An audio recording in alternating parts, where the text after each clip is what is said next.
It's been already does it. Very quick message. When someone is way too private in their behavior, because actual privacy or private lives, that thing does not exist. I've explained that before. You have data protection, that means guarding your Facebook or social media passwords, your bank details, your medical record. There's certain data that needs to be protected. Data protection, that's what exists. But there's no magical sphere called privacy or personal space. It doesn't exist. I've explained that before already. What I mean is when someone is so onto themselves, they never reveal anything about themselves. And they're only around other people just to get something done. I'm sorry, but this is not the way a healthy human being functions. I can understand if someone is a bit reserved if they are around new people. I can understand being a bit reserved because you want to be sure that the people you're with are trustworthy. But if the people around you are not an immediate threat to you, why be staying so reserved? Or even if the people around you are a bit risky, especially then you can't afford to just be so unto yourself. Because being so unto yourselves will make others suspicious, and rightfully so. It's not healthy nor natural as a social creature to be amongst other social creatures and you don't want any engagement. You only want to be there just to get something out of them. I'm sorry, but no human being should take such behavior.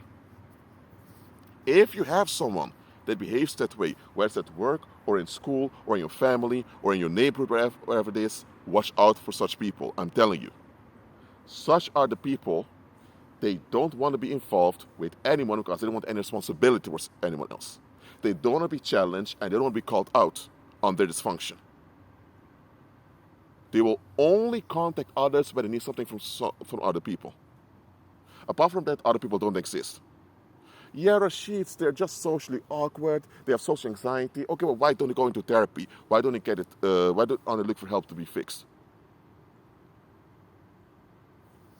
Look, if someone is not willing to reflect on themselves and admit that they need improvement, admit they need to process things, and if they go so far that they neglect engagement with the community, well, that's an individual that doesn't deserve access to the community to begin with.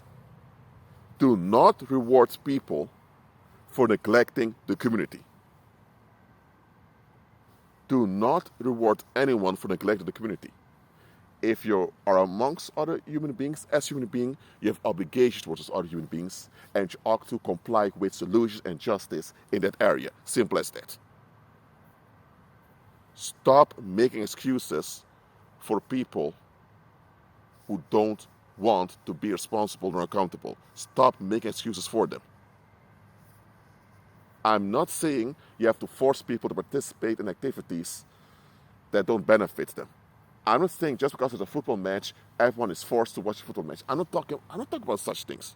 I'm also not saying, oh, someone is way too private or way too close off. Let's put cameras in the house, put spy cams to check what they're doing. I'm not into any of those illegal things. No, I'm just pointing out to you when someone shows in their behavior over a long period of time that they only want to get things from other people, but they don't want any engagement in the community, watch out for such people, I'm telling you.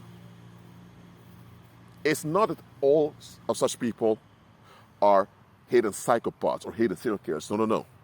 But those are the type of people that keep evil going.